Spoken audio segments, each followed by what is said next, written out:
स्वागत है आप सभी का इस वीडियो में। तो आज के इस वीडियो में हम लोग देखने वाले हैं कि पुलिस अनुप्रमाणन जो फॉर्म है वो कैसे भरे जाते हैं। और अभी हाल ही में मैंने कुछ दिन पहले एक वीडियो भी अपलोड किया हुआ था जिसमें मैंने आपको बताया था कि अब जितनी भी जो लंबित जो भर्तियां हैं जैसे एडीओ हो गया, प्रयोगशाला परिचारक हो गया, जिसके डॉक्यूमेंट वेरिफिकेशन हो चुके हैं, और आगामी जितनी भी भर्ती है उसके ज्वाइनिंग में जो है अब बहुत लंबा समय जो है लगने वाला है।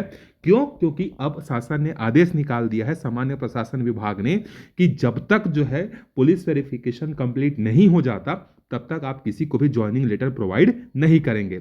और इस आदेश का सबसे पहला जो शिकार होगा वो है जल संसाधन विभाग में WRD में जो जूनियर इंजीनियर का जो भर्ती हुआ था सिविल और मैकेनिकल इलेक्ट्रिकल का, वो लोग जो है होने वाले हैं। क्योंकि उनके लिए जो है ये आदेश जारी हो गया है, देख सकते हैं आप यहाँ पर उनका आदेश ये है कि पुलिस अनुप्रमाणन जो है ये फॉर्म इनको वेबसाइट में दिया गया है। इनको जो है अनुप्रमाणन फॉर्म भरकर 10 दिन के अंदर कार्यालय में जाकर जो है इनको क्या करना है, सबमिट करना है। जब ये कैंडिडेट अपने प्रमाण को जो अनुप्रमाणन फॉर्म है उसको भरकर सबमिट करेंगे, फिर वो जो विभाग है उनको क्या करेगा, संबंधित थानों में जो है भेजा जाएगा। तो शासन ने आदेश एक तरीके से देखा जाए तो ठीक किया है कि इससे जो है जो भी दिव्यांग या कास्ट को लेकर जो डॉक्यूमेंट जो होते हैं उसमें मतलब फर्जी पाया जाता है करके। लेकिन उन्होंने सिर्फ एक पक्षीय जो है किया है कि बिना पुलिस वेरिफिकेशन के ज्वाइनिंग आदेश जारी नहीं किया जाएगा करके। लेकिन इन्होंने पुलिस विभाग को एक भी लेटर ऐसा जारी नहीं किया है या पुलिस डिपार्टमेंट को ऐसा कोई भी लेटर जारी नहीं किया है जिसमें यह कहा गया हो कि जब भी ज्वाइनिंग से संबंधित कोई भी वेरिफिकेशन आएगा तो उसको आप 7 दिन के अंदर या 10 दिन के अंदर जो है उसको क्या करेंगे, हम तक वापस भेजेंगे करके। इस तरीके से कोई भी जो है बात नहीं कही है, जिसके कारण से जो ज्वाइनिंग है वो और भी ज़्यादा लेट होगा। क्योंकि ऐसा नहीं है कि जितने भी कैंडिडेट हैं उसमें से एक कैंडिडेट का पुलिस वेरिफिकेशन हो क्या गया तो उसको ज्वाइनिंग दे दिया जाएगा, ऐसा नहीं है। जितने पद हैं, जितने लोगों का डीवी हुआ है, जब तक उनका पुलिस वेरिफिकेशन कंप्लीट नहीं हो जाता तब तक जो है उनको जो है क्या किया जाएगा, ज्वाइनिंग लेटर नहीं दिया जाएगा। एक का भी बचा रहेगा तो भी क्या होगा, उनको जारी नहीं किया जाएगा। तो इसके कारण से ज्वाइनिंग और भर्ती प्रक्रिया जो है और लेट होगी। एक तो आप सबको पता है कि एग्जाम होने में ऐसे ही लेट हो रहा है, वैकेंसीज कम आ रही है, रिजल्ट आने में 2 महीने समय लग जा रहा है, डीवी कराने में 2 महीने और लग जा रहा है, पुलिस वेरिफिकेशन में आप 3 से 4 महीने और मान लीजिए अगर जल्दी कार्रवाई होता है तो। नहीं तो ये तो आपका साल भर एक वैकेंसी के ज्वाइनिंग होते तक, आपके रिजल्ट आने से लेके ज्वाइनिंग तक लगभग 8 से 10 महीने तो आपके ऐसे ही गुजर जा रहे हैं। तो इस पर जो है सारे कैंडिडेट को जो है एकजुट होकर जो है सरकार के सामने बोलना चाहिए कि ठीक है, आप पुलिस वेरिफिकेशन से पहले ज्वाइनिंग लेटर नहीं दे रहे हैं, लेकिन आप संबंधित पुलिस विभाग को यह भी कहिए कि जब भी इस तरीके का कोई भी वेरिफिकेशन का फॉर्म आता है तो उसको जो है आपको क्या करना है, जल्दी से जल्दी हो सके 7 दिन के अंदर, 10 दिन के अंदर वेरीफाई करके आपको भेजना है ताकि आगे की कार्यवाही जो है की जा सके। नहीं तो इसका भुगत जो क्या बोलते हैं, जो भुक्तभोगी वो सब लोग होंगे, कोई एक कैंडिडेट होगा ऐसा नहीं है। तो इसमें हम लोग देख लेते हैं कि किस तरीके से जो है हमको क्या करना है। पुलिस अनुप्रमाणन जो फॉर्म है उसको, ये रहे शासन का आदेश जो मैं आपको बोल रहा था ना, सामान्य प्रशासन विभाग का 3 दिसंबर को जारी किया गया था कि इसमें जो है जितना भी पुलिस वेरिफिकेशन नहीं होता है तब तक जो है आप इनको जो है ज्वाइनिंग नहीं दे सकते करके। शपथ पत्र पहले लिया जाता था, उसके बाद ज्वाइनिंग दे दिया जाता था, लेकिन अब ऐसा नहीं होगा। तो ये आदेश उसका पढ़ सकते हैं वीडियो को पॉज करके। अब देखिए पुलिस अनुप्रमाणन फॉर्म को कैसे भरना है। ठीक है, ये सब कैंडिडेट के नाम है जो सिलेक्ट हुए WRD जेई में, उसको हम लोग छोड़ते हैं। ये रहा आपका पुलिस अनुप्रमाणन का फॉर्म। लगभग सारे विभाग का ऐसा ही होने वाला है, चाहे वो एडीओ भर्ती का हो, प्रयोगशाला परिचारक का हो, किसी का भी हो, पुलिस अनुप्रमाणन फॉर्म जो है लगभग ऐसा ही रहेगा। ऊपर का टाइटल जो है हो सकता है बदल दिया जाएगा और बाकी सब चीज़ें जो है सेम टू सेम ऐसी के ऐसी जो है रहेंगी। तो देखिए आपको क्या क्या भरना है, क्या क्या जानकारी, क्योंकि ये जानकारी आपने अगर अधूरी भरी तो हो सकता है कि ये आपका जो है वापिस भी आ सकता है फॉर्म ना। तो देखिए सबसे पहला कॉलम ध्यान से देखिएगा, पूरा नाम लिखना है आपको। जैसे अगर आपका नाम राहुल कुमार सिंह है तो आप इसमें पूरा नाम जो है राहुल कुमार सिंह लिखेंगे, राहुल कुमार, और सरनेम में जो है सिंह लिखेंगे। इसमें जो है उन लोगों को स्पेशली ध्यान देना है जिन्होंने अपने नाम में जो है चेंज किया है। जैसे कोई महिला शादी होकर आई है, शादी होने के बाद उसका सरनेम कुछ और था और शादी के बाद उसका सरनेम बदल गया, तो उसको भी यहाँ पर उसको मेंशन करना है कि शादी के पहले जो है यहाँ पर क्या नाम था उसको लिखना है और वर्तमान नाम क्या है उसको यहाँ पर जो है लिखना है। पूरा पूरा ये आपका क्या बोलते हैं, पुराना नाम आपका यहाँ रहेगा और नया नाम जो है आपका यहाँ जो है रहेगा, आपने जो भी सुधरवाया है। दूसरा है आपका वर्तमान पता, आप जहां रहते हैं। सेकंड है आपका वर्तमान पूरा पता, मतलब गांव लिखना है, थाना लिखना है, जिला लिखना है, मकान नंबर लिखना है, ठीक है। घर का पूरा पता आपको लिखना है, वर्तमान पता, घर का पूरा पता, ठीक। अगर पाकिस्तान वाले हैं तो देखो यहाँ पर बड़ी सावधानी से भरना है। जहाँ पर आपको कोई भी जानकारी नहीं देनी है उसको डैश करके नहीं छोड़ना है, वहाँ पर आप जो है निरंक लिखेंगे, ठीक है। ये पुलिस वेरिफिकेशन फॉर्म जो है बहुत ज़रूरी है, ध्यान से भरना। तो इस तरीके से आप डैश करके जो है इस पर क्या करेंगे, निरंक लिखेंगे, या आप लिख सकते हैं कि लागू नहीं करके, जहाँ जहाँ होगा आप ये दोनों चीज़ों में से कोई भी एक चीज़ जो है कर सकते हैं। फिर चौथा देखिए यहाँ पर, निवास अवधियों सहित उन स्थानों के ब्यौरे जहां आप पिछले 5 साल के दौरान 1 वर्ष से अधिक समय तक रहे हो। मतलब आखिरी जैसे 2025 चल रहा है तो 2020 के बाद आप जहां भी रहे हो 1 साल से जो है ज़्यादा समय तक, उनकी जानकारी आपको यहाँ पर देनी है। यहाँ पर जैसे आप चाहें तो दे सकते हैं जहां जहां भी रहे हैं।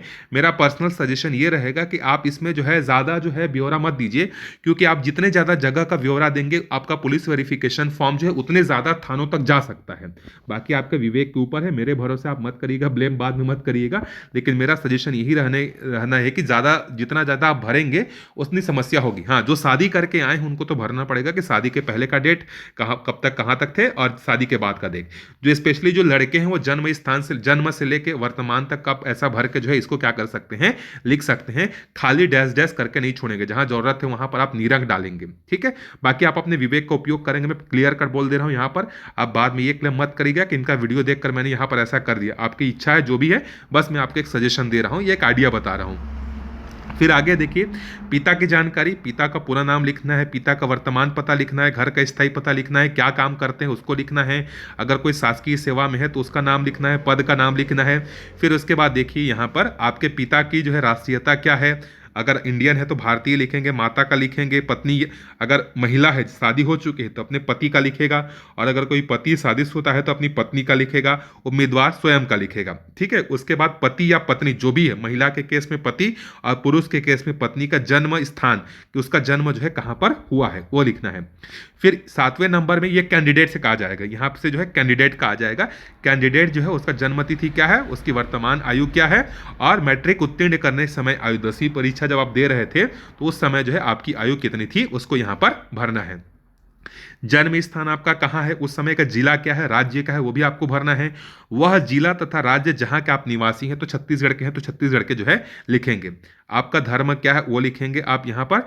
क्या अनुसूचित जाति जनजाति आदि के सदस्य हैं, हाँ या ना में उत्तर दीजिए, और यदि आपका उत्तर हाँ है तो उस जाति का विशेष नाम लिखिए। यह सिर्फ अनुसूचित जाति और जनजाति के लिए है, अन्य पिछड़ा वर्ग के लिए नहीं है। अब यहाँ पर देखिए 10वें नंबर पर जो है शैक्षणिक अर्हताएं, मतलब 15 साल के ऊपर में आपने जो जो भी पढ़ाई की है, तो सबसे पहले नंबर पर आप लिखेंगे 10वीं, ठीक। फिर उसके बाद लिखेंगे 12वीं, फिर उसके बाद लिखेंगे आप ग्रेजुएशन, और आपने पीजी किया है तो वो भी आप यहाँ पर जो है मेंशन करेंगे, ठीक है। अच्छा, प्रवेश की तारीख में आप क्या लिखेंगे, जिस डेट पर आपने एडमिशन लिया है वो डेट आप देख सकते हैं, और साला छोड़ने की तारीख में जो है जिस दिन आपका टीसी इशू किया गया है उस डेट को आप वहाँ पर लिखेंगे। यहाँ पर टीसी इश्यूड डेट को जो है आप लिखेंगे, जिस दिन टीसी इश्यूड हुआ है आप समझ लीजिए कि उस दिन आपने क्या किया है, विद्यालय को जो है छोड़ दिया है करके। उत्तीर्ण अनुत्तीर्ण जो भी उसको आप यहाँ पर मेंशन करेंगे, ठीक है। उसके बाद देखिए, अगर आपने कहीं पर भी कोई काम किया है या कोई फॉर्म में आपने एक्सपीरियंस किया है जिसको आप जोड़ना चाहते हैं, तो आप यहाँ पर जो है लिख सकते हैं उसको। धारित पद का नाम क्या है, आपका कार्य का स्वरूप क्या है, कब से कब तक थे, कौन सी संस्था थी, पिछली सेवा छोड़ने का कारण क्या है, वो सब आप लिखना है। और अगर नहीं है तो इस तरीके से आप यहाँ पर जो है निरंक करके जो है छोड़ सकते हैं। खाली मत छोड़िएगा, डैश डैश देकर ना वापिस आ जाता है फॉर्म, ठीक। इसके बाद देखिए 12वें नंबर पर, क्या आप कभी गिरफ्तार किए गए हैं, अभियोजन चलाया गया है, क्या आप कभी निरुद्ध किए गए हैं, मुचलका लिया गया है, जुर्माना किया गया है, वो सब आप यहाँ पर जो है प्रकरण के संबंधित कोई भी परीक्षा से बैठने से वर्जित किया गया है क्या, जो भी जानकारी उसको यहाँ पर भरेंगे। और अगर नहीं है तो आप फिर से ऐसा तिरछा लाइन मारेंगे और यहाँ पर जो है पूरा निरंक जो है इस तरीके से लिख देंगे, ठीक है। फिर यहाँ पर आप उम्मीदवार के हस्ताक्षर यहाँ पर लिखना है ना, आपका साइन करना है, जो भी साइन है वो, और तारीख जिस डेट पर आप कर रहे हैं, और स्थान, ठीक। उसके बाद आपके मोहल्ले के 2 उत्तरदायी व्यक्तियों का नाम, अपने मोहल्ले के 2 लोगों का, ऐसा नहीं कि अपने पापा और दादा का नाम लिख दिया, ऐसा नहीं। अपने मोहल्ले में कोई भी चाचा वगैरह जो भी पड़ोसी हैं उनके 2 लोगों के नाम जो है आप यहाँ पर जो है मेंशन जो है कर सकते हैं। फिर यहाँ पर आपको प्रमाणित करना है कि आपका हस्ताक्षर होना चाहिए, आपका दिनांक होना चाहिए, और आपका स्थान जो है रहेगा, ठीक। अब देखिए प्रमाण पत्र जो है, पहचान प्रमाण पत्र जो है, यहाँ पर आप देखिए कोई भी देखो किससे साइन करवाना है, केंद्रीय या राज्य शासन का राजपत्रित अधिकारी, जो भी गेजेटेड ऑफिसर हैं, तो आप अपने स्कूल में जो है मिडिल स्कूल के जो हेडमास्टर होते हैं, अगर वो पहले पता कर लीजिएगा अपने घर के आसपास, अगर मिडिल स्कूल है, अगर हाई हाई या हायर सेकेंडरी है तो भी चलेगा, लेकिन मिडिल स्कूल या हाई या हायर सेकेंडरी के जो भी हेडमास्टर हैं या जो प्रिंसिपल हैं, उनसे पहले पूछ लीजिएगा कि वो रेगुलर हैं कि नहीं है। क्योंकि क्या होता है, प्रभारी हेडमास्टर, प्रभारी एचएम रहते हैं, तो वो राजपत्रित अधिकारी नहीं होते हैं, ठीक है। तो आप गेजेटेड ऑफिसर में हेडमास्टर के ऊपर के अधिकारी को ले सकते हैं। लेक्चरर भी जो है, लेक्चरर नहीं हाँ आता है, लेक्चरर भी आता है, तो आप देख लीजिएगा, उनसे जो है साइन करवा सकते हैं। या संसद विधान, ये सब आपको दूर जाने की जरूरत नहीं है। या तो आप चाहे तो पोस्ट मास्टर का भी करवा सकते हैं, या पंचायत निरीक्षक जो होता है उसका भी करवा सकते हैं। तो सबसे आसान है आपका स्कूल के जो प्रिंसिपल या हेडमास्टर जो रेगुलर है, उससे जो है आप साइन करवा सकते हैं, सबसे आसान है। वो यहाँ पर भर कर देंगे, आपका नाम वगैरह जो है, मैं पिछले इतने वर्षों से इनको जानता हूँ और जहाँ तक मुझे पता है ये सब क्या है, सही है। वो अपना हस्ताक्षर करेगा, पदनाम करेगा और स्थान और दिनांक डालेगा, बाकी ये सब आपका कार्यालय जो है भरेगा, ठीक है।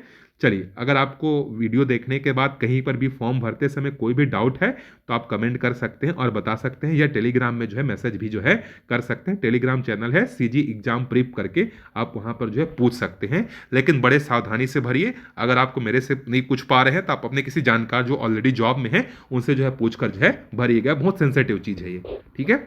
Thank you.